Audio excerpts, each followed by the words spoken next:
Hello guys, welcome back to another video. तो guys, MapmyIndia की financial year 2023 की first quarterly result out हो चुकी है। तो गाइस, इस वीडियो में हम लोग यही देखेंगे कि कंपनी ने जून क्वार्टर में कैसी परफॉर्म की है, क्या क्या पॉइंट्स इंप्रूव हुई है एंड कहाँ कहाँ पे कंपनी ने डिटोरिएट की है, और कंपनी के फंडामेंटल्स भी चेक करेंगे और देखेंगे कि क्या ये कंपनी पैसे लगाने लायक है या नहीं। उसके साथ साथ हम लोग कंपनी के टेक्निकल्स के बारे में भी डिस्कस करेंगे। तो गाइस, बिना टाइम वेस्ट किए कंपनी की फंडामेंटल एनालिसिस करते हुए वीडियो को शुरू करते हैं।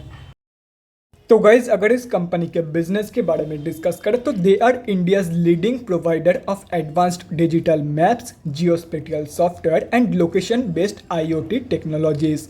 इस बिजनेस में ये कंपनी 1995 से है, मतलब अपनी फील्ड की ये एक बहुत ही पुरानी एंड एक्सपीरियंस्ड कंपनी है। ये company both BSc and NSC में लिस्टेड है। और अगर इस कंपनी के कुछ इंपॉर्टेंट फिगर्स के बारे में डिस्कस करें तो 6948 करोड़ की है कंपनी की मार्केट कैप, 76.6 की पी है जो कि बहुत ही ज़्यादा हाई है। 29% है कंपनी की ROCE एंड 22.1% है कंपनी की return on equity. Last 6 months की रिटर्न नेगेटिव में जा चुकी है, नेगेटिव बाई 12.2%। एंड लास्ट 3 साल की जो सेल्स ग्रोथ है वो अप्रॉक्सीमेटली 14% के आसपास निकल के आ रही है। बुक वैल्यू से काफ़ी ऊपर ट्रेड कर रही है कंपनी। डिविडेंड यील्ड 0.15% है एंड फेस वैल्यू 2 रुपये की है। अभी अगर इस कंपनी की जून क्वार्टरली की रिजल्ट के बारे में डिस्कस करें तो गाइस, जून 2022 की क्वार्टर की अनऑडिटेड कंसोलिडेटेड फाइनेंशियल रिजल्ट आप लोगों के सामने है। एंड यहाँ पे जितने भी सारे फिगर्स हैं वो सब लैक्स में दिया हुआ है, लेकिन डोंट वरी अबाउट इट, क्योंकि मैं हर एक फिगर्स को क्रोर्स में कन्वर्ट करने के बाद ही आप लोगों को बताऊंगा ताकि आप लोगों को भी समझने में आसानी हो। तो गाइस, सबसे पहले कंपनी की इनकम चेक करते हैं। तो जून 2022 की क्वार्टर में कंपनी ने अप्रॉक्सीमेटली 71 करोड़ की इनकम जनरेट किया है। और अगर ये मार्च 2022 की क्वार्टर एंड जून 2021 की क्वार्टर से कंपेयर किया जाए तो मार्च 2022 के क्वार्टर में कंपनी ने अप्रॉक्सीमेटली 69 करोड़ की इनकम जनरेट किया था एंड जून 2021 की क्वार्टर में अप्रॉक्सीमेटली 52 करोड़ की इनकम। तो ईयर ऑन ईयर बेसिस पे and quarter on quarter basis पे दोनों में ही कंपनी ने एक हेल्दी इनकम ग्रोथ दिखाई है इन जून 2022 की क्वार्टर। अभी अगर कंपनी की नेट प्रॉफिट मतलब प्रॉफिट आफ्टर टैक्स के बारे में डिस्कस करें तो जून 2022 की क्वार्टर में कंपनी ने अप्रॉक्सीमेटली 24 करोड़ की प्रॉफिट पोस्ट किया है। मार्च 2022 की क्वार्टर में अप्रॉक्सीमेटली कंपनी ने 22 करोड़ की प्रॉफिट पोस्ट किया था एंड जून 2021 की क्वार्टर में अप्रॉक्सीमेटली 20 करोड़ की प्रॉफिट। तो again year on year basis पे and quarter on quarter basis पे दोनों में ही कंपनी ने एक हेल्दी प्रॉफिट ग्रोथ दिखाई है इन जून 2022 की क्वार्टर। एंड ये एक इंटायरली प्रॉफिटेबल कंपनी है, यहाँ पे आप लोग FY 2022 की रिजल्ट में देख सकते हो।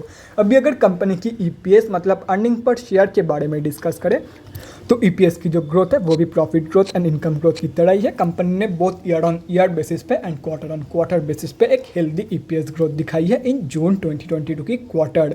तो अगर ओवरऑल देखा जाए तो कंपनी ने हर एक जगह पे कंपनी ने पॉजिटिव ग्रोथ दिखाई है, कहीं पे कम या कहीं पे ज़्यादा, लेकिन हर एक जगह पे कंपनी ने पॉजिटिव ग्रोथ मेंटेन करी है। तो ओवरऑल जो जून क्वार्टर की रिजल्ट निकल के आई है वो ठीक ठाक ही निकल के आई है, ना ही बढ़िया ना ही बेकार। अभी अगर कंपनी के बैलेंस शीट के हेल्थ के बारे में डिस्कस करें, फाइनेंशियल ईयर 2022 में कंपनी की रिजर्व इंक्रीज हुई है एंड डेट रिड्यूस हुई है, जो कि किसी भी कंपनी के लिए बहुत ही ज़बरदस्त है। मतलब बैलेंस शीट की हेल्थ इंप्रूव हुई है इन FY 2022। एंड अगर ओवरऑल भी देखा जाए तो डेट की कंपैरिजन में 10 गुना से भी ज़्यादा की पॉजिटिव रिजर्व मौजूद है कंपनी के पास। तो ओवरऑल जो बैलेंस शीट की हेल्थ है वो भी बहुत ही ज़बरदस्त निकल के आ रही है एंड ये एक ऑलमोस्ट डेट फ्री कंपनी है। अभी अगर कंपनी के कैश फ्लोज के बारे में डिस्कस करें तो कैश फ्लोज की जो कंडीशन है वो डिटोरिएट हुई है इन FY 2022। FY 2021 में कंपनी के पास पॉजिटिव 19 करोड़ की कैश फ्लोज मौजूद थी, जो कि अभी रिड्यूस होकर डिटोरिएट होकर सिर्फ और सिर्फ पॉजिटिव 7 करोड़ की रह गई है। और अगर कंपनी की शेयर होल्डिंग पैटर्न के बारे में डिस्कस करें तो जून क्वार्टरली की शेयर होल्डिंग पैटर्न आप लोगों के सामने है। जून की क्वार्टर में प्रमोटर्स की होल्डिंग अनचेंज्ड है, बाकी FIIs एंड DIIs दोनों ने ही बाइंग करी है in June quarter and end of the quarter public से माल उठाया गया है। और अगर पब्लिक में देखा जाए तो 2 बड़े रिटेलर की होल्डिंग है इन दिस कंपनी एंड अगर ये दोनों कैलकुलेट करते हो तो इस कंपनी में हम अब जैसे छोटे मोटे रिटेलर की जो होल्डिंग है वो अप्रॉक्सीमेटली 10% के आसपास निकल के आ रही है। टू बी प्रिसाइज इस कंपनी में हम अब जैसे छोटे मोटे रिटेलर की होल्डिंग है 10.05%। तो गाइस अभी कंक्लूजन पे आते हैं, क्या आप लोगों को इस कंपनी में पैसा लगाना चाहिए या नहीं।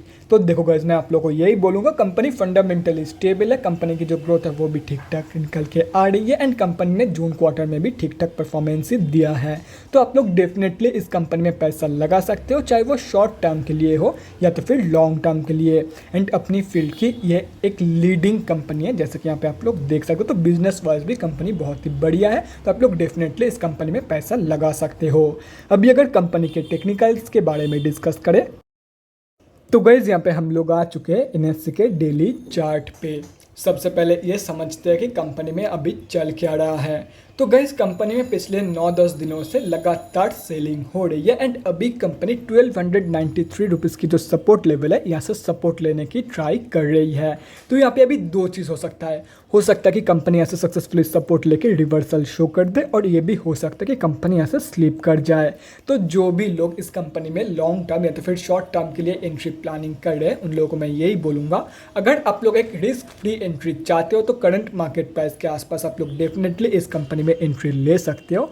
लेकिन अगर आप लोग थोड़ा सा रिस्क लेके और भी नीचे की प्राइस पॉइंट पे एंट्री लेना चाहते हो तो मैं आप लोग को यही सजेस्ट करूंगा 1160 रुपीज़ तक के फॉल के लिए आप लोग वेट डेफिनेटली कर सकते हो। लेकिन यहाँ पे थोड़ा सा रिस्क है एंड वो यही है कि अगर कंपनी यहाँ से रिवर्सल शो कर देती है तो अभी जहाँ पे आप लोग को ये कंपनी मिल रही है उससे भी महंगे भाव पे आपको खरीदना पड़ सकता है। तो अगर आप लोगों को लगे कि ये रिस्क लेना वर्थ इट रहेगा तो ही रिस्क ले सकते हो, otherwise simply current market price के आसपास भी आप लोग एंट्री प्लान कर सकते हो। ये भी एक बहुत ही बढ़िया एंट्री है for short term and long term. और रही बात स्विंग ट्रेडर्स की, तो देखो guys simply wait for the reversal, चाहे वो यहाँ से दे रही हो या तो फिर यहाँ से। रिवर्सल कंफर्मेशन के बाद आप लोगों को एंट्री लेनी है फॉर द अपर टारगेट। अगर कंपनी यहाँ से रिवर्सल शो करती है तो फास्ट टारगेट ये रहा एंड सेकंड टारगेट ये, और अगर यहाँ से रिवर्सल शो कर रही है तो फास्ट टारगेट ये रहा आप लोगों के सामने। इंपॉर्टेंट लेवल्स आप लोगों के सामने हैं, अगर आप लोग चाहते हो तो स्क्रीनशॉट लेके रख सकते हो, कहीं पे नोट डाउन करना चाहते हो तो वो भी आप लोग कर सकते हो। तो guys that's it for this video, अगले वीडियो में मिलते हैं गाइज। Thanks for watching. और गाइज अगर आप लोगों के मन में कोई भी डाउट या क्वेरी रहती है स्टॉक मार्केट या किसी भी स्टॉक से रिलेटेड तो कमेंट सेक्शन में कमेंट करके मुझसे पूछ सकते हो, या तो फिर मेरे इंस्टाग्राम का लिंक आप लोगों को डिस्क्रिप्शन बॉक्स में मिल जाएगा, जाकर वहाँ पर भी मुझे डीएम कर सकते हो for an one on one conversation. Thanks again for watching guys, bye guys and definitely guys stay safe.